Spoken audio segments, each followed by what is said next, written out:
guys, this is Fantasy News and Brews. I'm Garrett. And I'm Johnny. And thanks for tuning in. So as you can see today, we're trying a little bit of a new setup. We're just kind of playing around with things. Let us know what you think in the comments, whether we should keep this, kind of go back to the old setup that we were using in the past videos. But yeah, also I want to give a quick mention to our Twitter where we're posting daily content. We're giving DFS advice every day. We're answering questions.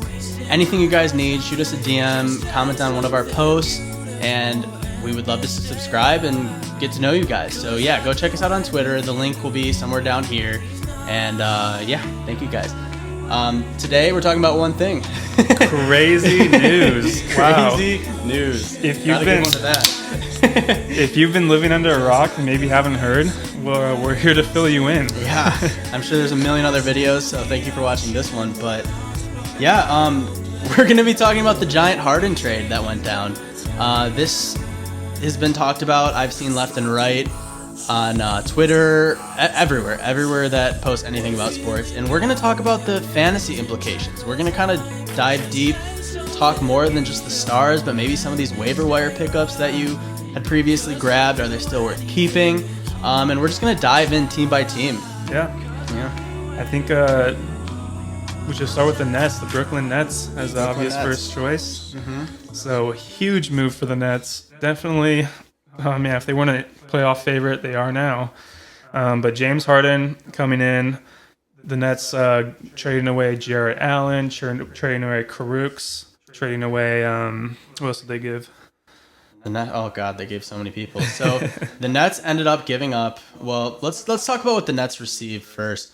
They received James Harden. James Harden, the man. They gave up Jarrett Allen, Torrin Prince, Karooks, all of their picks for the next 4 years, pretty much, and it has a lot of fantasy implications on the Nets. Mm-hmm. I think first and foremost, let's talk about who this hurts. All right, so James Harden, big stud, very high usage guy. I think it hurts pretty much everyone on the Nets. It's going to lower the production of Kevin Durant, lower the production of Kyrie Irving, and of course James Harden. There's just going to be a lot of mouths to feed on this Brooklyn Nets team. I mean, that's three guys that need the ball in their hands to be as productive as they have been fantasy-wise. I can't imagine all three of them are going to remain at the same level they've been playing. And for where you drafted them, you're expecting 40, 50 fantasy points per game. And on one team, having three different players score 40 to 50 fantasy points on a consistent basis. It's not happening. It is not happening. I can't see that. Along with Joe Harris and DeAndre Jordan taking up some time. These three guys, they're not young. Like Kevin Durant, Kyrie Irving, James Harden, they're not young guys. I don't see them playing 35, 40 minutes a game, especially when they have back-to-backs. I do want to mention one thing. There's also some crazy news going around about Kyrie taking a vacation, being furious at the Nets because he didn't have a say for Steve Nash. All these rumors floating around. We don't know what's going on with Kyrie. He might come back tomorrow. He might retire, according to Stephen A. Smith. I don't know. That's something to keep an eye on because, let's be real, if Kyrie doesn't come back, this might help Harden in a way. But, yeah. I mean, realistically, I think we need to assume that Kyrie's going to be back. Mm-hmm. And I think it's safe to assume that all three take a pretty big hit. Mm-hmm. Absolutely. So let's talk about some lower key guys. We talked about Joe Harris in our waiver pickup. We thought he was going to be a great waiver addition before they had three superstars. And I mean, even if they rest KD on a back-to-back, they still have Kyrie and Harden that Joe Harris has to play behind. Mm-hmm. I don't want him anymore. I think that at the time he's a great waiver addition, just as a backup, someone you can start in a pinch. I think it's time to drop him. Yeah, I mean, I definitely wait a little bit, see what they do, see what happens with Kyrie. But yeah, if they're all playing, all three of those studs are playing, it's safe to say Joe Harris is going to be very well droppable. I mean, come on, even if Kyrie doesn't come back, this is James Harden we're talking about. Needs the ball in his hands more than Kyrie, distributes less than Kyrie. Would you still keep Joe Harris, even if Kyrie doesn't come back? I'd monitor it. Okay. I wouldn't be too quick to pull the trigger on dropping Joe Harris. But, he's the kind of player that just sits in the corner and shoots threes. And he's not going to get you the assists and rebounds. So, obviously, if Kyrie comes back, I think it's safe to say you can drop Joe Harris. So let me bring up one scenario. Eric Gordon is sitting on your waiver wires. We're going to cover Eric Gordon later. Who would you rather pick up? I mean, because for me, I would drop Joe Harris for Eric Gordon. I would rather play for the boom there. Yeah, I agree. I think there are less mouths to feed on Houston. Eric Gordon, he's flashed a lot of upside in the past, especially. And we'll talk about him Yeah. more. But it's just, I feel like you can drop him for a lot of guys. I feel like Joe Harris has no place on my bench, especially if it's a thin bench. Then I see no reason to keep him. Agreed. Moving on, Shamet, Bruce Brown, pretty much everyone else not named DeAndre Jordan, I would not want on my team. Yeah. I had no interest. Keep him on the waivers. Yep, easily. Okay. Who does this help? If we didn't make it clear enough. Well, the one center they have on their team right now, that's and that is DeAndre Jordan. And I think in specific matchups where they have to play big guys against big teams, DeAndre Jordan is going to get a lot of time.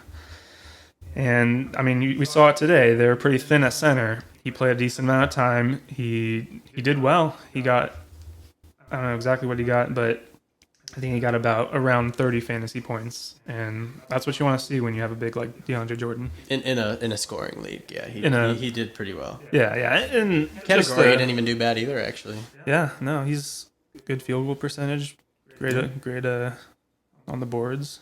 Yeah. I think this helps him as well. I think we agree on that. I think that Jared Allen is a super promising young center that, let's be honest, the Nets didn't really want to get rid of. They wanted to keep him. He's going to be a restricted free agent. They did not want to let him go. But when you have Harden sitting there and a chance to compete for the finals, you got to jump the gun and get rid of some of these guys that are good players. They got rid of who they had to acquire James Harden. And DeAndre Jordan, he's going to have some big shoes to fill. Jared Allen was pretty good this season. And let's talk about DeAndre Jordan so far. 17 minutes per game, 4 points, 6 rebounds, 76% field goal percentage. I expect all of those things to boom. Potentially even double. All of them. I mean, I think he's going to be playing 25 to 30 minutes a game every single night. I think that he's going to have to, get some rebounds and some offensive rebounds, some putbacks. Yeah. I think that he'll just have a bigger opportunity on this team. So I think that he's a good buy low. I mean, if he's even a buy low right now, I mean, a lot of people might be having the same thought, but maybe you can find someone who isn't really thinking too deep about the trade, and maybe you can go get DeAndre Jordan for cheap. He's gonna need to do a lot, especially when you have a guy like Nick Claxton. Claxton, Reggie I like that you have Perry. to look all these guys up because there's like, who? Yeah, who? Let's see. Reggie Perry. Nicholas Claxton.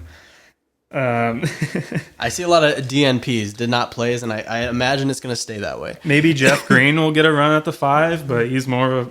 if they play small ball. But yeah, I mean, right now, DeAndre Jordan, he is 24% owned in ESPN standard points leagues. So if he's that on your low, waivers, yeah. I'm shocked that he's that low. Oh, he won't be tomorrow. No, I guarantee you that. Give me 1 second. Yeah. Just kidding. Our league he's already taken. I checked. Yeah, I did too. Okay, so let's move on. I think that covers the Nets. If you have any other questions, hit us up on Twitter. The Rockets. So I'll start us off with the Rockets.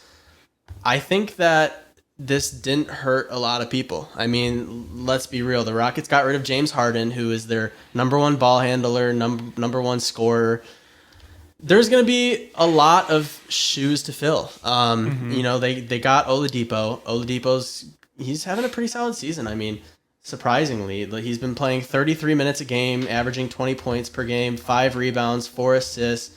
He's averaging 1.7 steals on 42% field goal percentage. He has had a quietly pretty good season. Now, I do think this kind of hurts him a little bit. I do think that's kind of a shock because, he's filling in for Harden. That probably boost his value. It could. But I'm just going to take the devil's advocate approach here. I think it could hurt him because it's a new organization and James Harden has had nothing but bad things to say about them this season. I think the majority of people are siding with the Houston Rockets organization. But let's say there's an ounce of truth to what James Harden is saying, and it's a little bit of a toxic environment. What if that affects Oladipo? And on the Pacers, there wasn't really a backup shooting guard that filled the shoes of Oladipo like there is on the Rockets, and that's Eric Gordon. Eric Gordon is going to get more minutes, I believe. Will that eat into Oladipo's? Will he be on this floor at the same time? I'm not sure, but I just think that this could definitely hurt Oladipo's quietly good season. Mm-hmm. Yeah, I don't know. Looking at an interview with John, a post-game interview with John Wall, saying how some players just aren't here for the right reasons, or they're kind of being toxic to the team. I think it more has to do with James Harden. He's kind of been very disinterested. He's kind of given up hope. I mean, we heard the announcer in, I think, the last game saying, like, oh, it looks like James Harden had a pregame meal. That was kind of funny, but... I mean, that didn't hurt him from getting how many fantasy points? Right?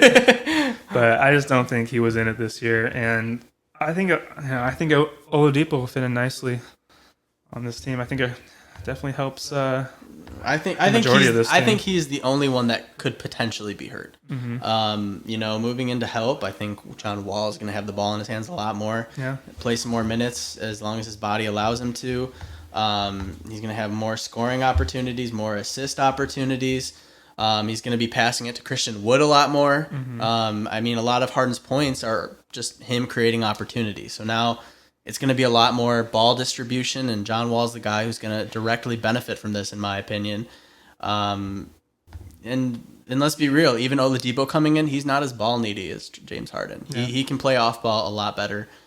I shouldn't say a lot better, but that's where a lot of his game comes from. So I think John Wall gets a huge boost. I think Christian Wood gets a really big boost. I think there's going to be a lot of scoring needs. I think Christian Wood is going to be the guy that fills that. I think he's already had a freaking wild season.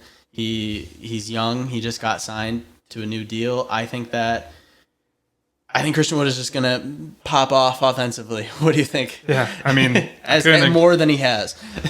Which is insane, but I couldn't agree with you more. There's a lot of fantasy points to go around without James Harden, and Christian Wood, John Wall, those are going to be the biggest beneficiaries of those points. Read me some of Christian Wood's stats this season. Tell me how good he's been, and tell me how much you think he's going to improve. I mean, he's going to be getting more minutes. He's going to be more offensively involved, so it just blows my mind. Tons of potential here, and I don't even think we're at his peak right now. I don't either. 22 points per game, 9.5 rebounds, 1 assist, and he'll get you those. He's a good, decent shot blocker, and I think he can only go up from here, especially with Harden off the team. 56% field goal on the year too, so he's not going to hurt you in categories. He's only going to help. Mm-hmm. He's only going to help you in pretty much any format that you're in. Maybe 3-point percentage is 27%, but he's not shooting a lot of threes, so I feel like I don't know, and he might even get better on that with Harden off the team now. Who knows?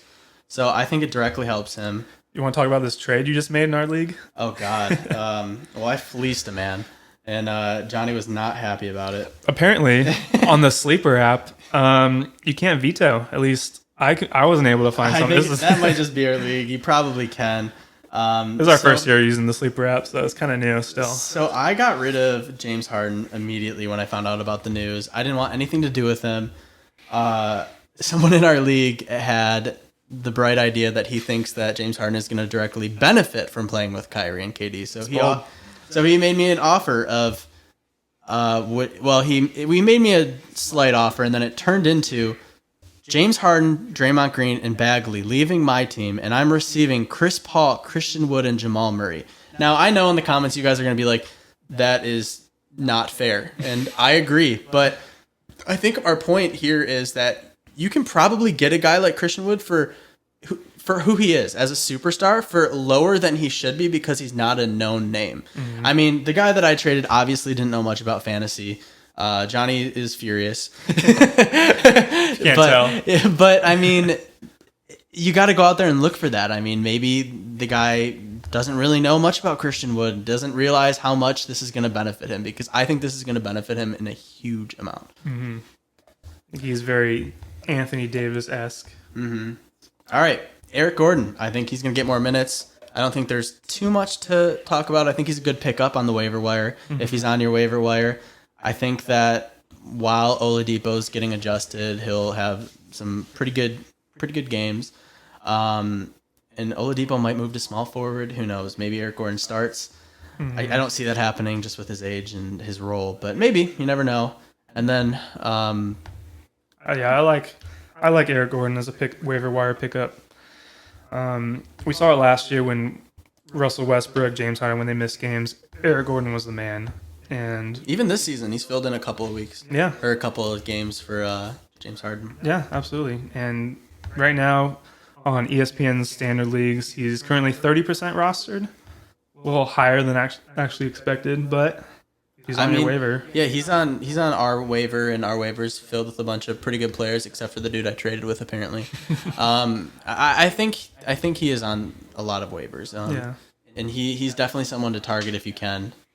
I know I have a claim in for him right now, so. And I will have one too. Yeah, great. Don't put any fab on that. Yeah. Cousins. I mean, I think he's DeMarcus Cousins. I don't really see. I think he's a good bench stash, a good wait and see guy. Maybe they'll move Wood to the 4 and Cousins will get a bigger role, but I really don't think that this directly affects him. It'll be interesting to see what they do with the starting lineups. I just scrolling through Twitter saw some rumors saying like, oh, Christian Wood at the 4, DeMarcus Cousins at the 5. If that's the case, then yeah, I want DeMarcus Cousins. But if he's going to be playing strictly backup to Christian Wood, then not so much. He just doesn't interest me, and it's crazy because I actually really, I thought he was last center in the league, 4 years ago, but he's just not getting the minutes right now. He's not getting the minutes. He doesn't look the same. He's worth a waiver wire pickup. I mean, I'm sure he's not even on your waivers. He's worth a stash if you have him. Hold him. Don't drop him. Just wait and see. I think that's the best way to approach Boogie.